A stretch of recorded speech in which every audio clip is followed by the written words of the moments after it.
요한복음 20장 19절부터 31절입니다. 오늘 본문의 배경이입니다. 앞서 예수님의 빈 무덤을 통해 요한과 베드로가 예수님의 부활을 어렴풋이 깨달았으나 여전히 제자들은 두려워하며 문을 걸어 잠그고 있었습니다. 그러나 부활하신 예수님을 만나자 제자들의 모든 상황은 역전되었습니다. 제자들은 예수님이 누구신지 깨닫기 시작했습니다. 구약에 따르면 부활은 역사의 마지막에 있을 사건이기에 예수님의 부활은 종말의 시작을 알리는 것입니다. 죄와 죽음의 통치에 대한 승리의 증거였습니다. 19절부터 23절입니다. 그날 곧 주간의 첫날 저녁에 제자들은 유대 사람들이 무서워서 문을 모두 닫아 걸고 있었다. 그때에 예수께서 와서 그들 가운데로 들어서셔서 너희에게 평화가 있기를 하고 인사말을 하셨다. 이 말씀을 하시고 나서 두 손과 옆구리를 그들에게 보여주셨다. 제자들은 주님을 보고 기뻐하였다. 예수께서 다시 그들에게 말씀하셨다. 너희에게 평화가 있기를 빈다. 아버지께서 나를 보내신 것 같이 나도 너희를 보낸다. 이렇게 말씀하신 다음에 그들에게 숨을 불어넣으시고 말씀하셨다. 성령을 받아라. 너희가 누구의 죄든지 용서해주면 그 죄가 용서될 것이요 용서해주지 않으면 그대로 남아있을 것이다. 이제 시간적 배경이 주일날 저녁으로 바뀝니다. 제자들은 유대인들이 두려워 문을 모두 걸어 잠그고 있었는데 예수님이 그 문을 뚫고 이들을 찾아오셨습니다. 이는 예수님의 부활하신 몸이 예전 육체와는 다르다는 것을 암시합니다. 제일 먼저 제자들에게 하신 인사말은 그들에게 평화가 있으라는 것이었습니다. 예수님은 자신을 발견하고 놀란 제자들에게 자신이 십자가에 못 박혔던 손과 창에 찔렸던 옆구리를 보여주셨습니다. 이를 보고 제자들의 굳게 닫혔던 마음의 문이 열렸고 기쁨과 평화가 찾아왔습니다. 그리고 예수님은 하나님 아버지께로 가시기 전에 자신을 대신해 제자들을 세상으로 보내십니다. 예수님이 하나님 아버지의 보냄을 받아 하나님의 뜻을 행하셨던 것처럼 제자들은 예수님의 보냄을 받아 예수님이 하신 일, 즉 복음을 전파해야 합니다. 그 일을 잘 수행하기 위해 예수님은 제자들을 돕는 예수님의 영, 성령을 보내주십니다. 예수님은 마치 창세기에서 하나님이 사람을 만드실 때 생기를 불어넣으시듯 제자들에게 자신의 숨을 불어넣으시며 성령을 받으라고 하셨습니다. 예수님의 십자가와 부활을 통해 새로운 창조가 시작되었음을 보여주신 것입니다. 또한 에스겔서 37장에서 마른 뼈들에게 생기를 불어넣으신 것처럼 제자들에게 사명을 감당하기 위한 능력을 주시는 것입니다. 마지막으로 제자들에게 죄를 용서하거나 용서하지 않을 권세가 있음을 말씀하십니다. 제자들이 전하는 복음을 받아들이면 그들의 죄가 사함을 받지만 그렇지 않으면 죄가 남아있을 것이라는 의미입니다. 24절부터 29절입니다. 12제자 가운데 하나로서 쌍둥이라고 불리는 도마는 예수께서 오셨을 때 그들과 함께 있지 않았다.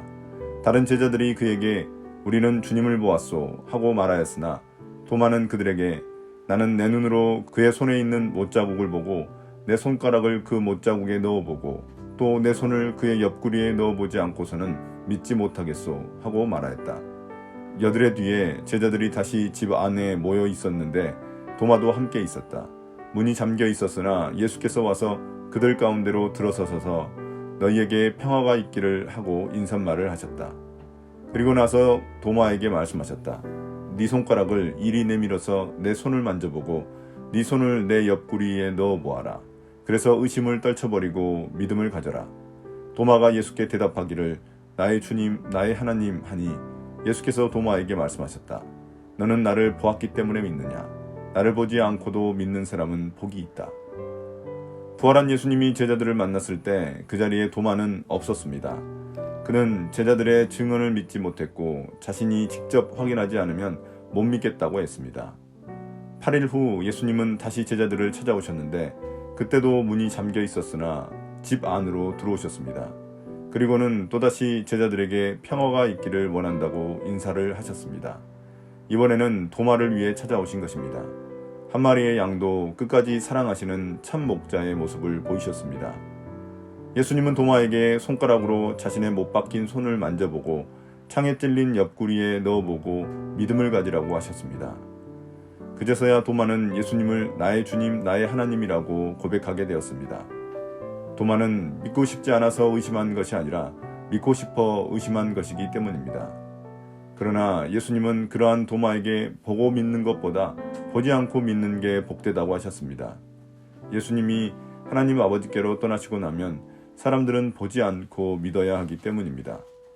유대인들은 예수님을 보고서도 믿지 못했던 것을 볼 때 믿음은 영적인 눈이 열려야 하기 때문입니다. 30절부터 31절입니다. 예수께서는 제자들 앞에서 이 책에 기록하지 않은 다른 표징도 많이 행하셨다. 그런데 여기에 이것이나마 기록한 목적은 여러분으로 하여금 예수가 그리스도요 하나님의 아들이심을 믿게 하고 또 그렇게 믿어서 그의 이름으로 생명을 얻게 하려는 것이다. 이제 요한복음 저자는 도마의 이야기 후 갑자기 이 책의 기록 목적을 말합니다. 예수님은 이 책에 기록된 것보다 더 많은 표적을 행하셨지만 이제 그 예수님을 더는 육신으로 만날 수 없고 오직 이 책에 기록된 것으로만 만날 수 있습니다. 그런 점에서 이 책에 기록된 것을 진실한 것으로 믿고 예수님이 하나님의 아들이자 그리스도이심을 믿는다면 그가 복된 자이자 생명을 얻을 수 있습니다. 오늘의 묵상 포인트입니다. 첫 번째, 예수님은 누구신가? 예수님은 두려워하는 제자들에게 찾아오셔서 그들에게 평화를 주십니다. 또한 성령을 통해 그들이 이 땅에서 감당할 사명을 잘 수행할 수 있도록 도와주십니다. 세상을 두려워하던 제자들은 부활하신 주님을 만난 후 세상이 제자들을 두려워하게 될 것입니다. 두 번째, 내게 주시는 교훈은 무엇인가? 과학이 우상이 된 세상 속에서 눈에 보이는 것, 경험한 것만 믿기 쉽습니다. 그러나 믿으면 보이는 세상이 있습니다. 믿음의 눈으로 볼 때 예수님이 보입니다. 그리고 예수님을 통해 삶의 풍성한 생명을 누릴 수 있습니다. 오늘의 기도입니다. 주님, 오늘도 믿음의 눈을 열어 주님을 바라봅니다. 요한복음에 기록된 말씀만으로 우리의 믿음이 충만해집니다. 오늘 하루도 부활하신 주님과 함께 성령의 능력으로 풍성한 삶을 살아가게 해주십시오. 예수님 이름으로 기도드립니다. 아멘.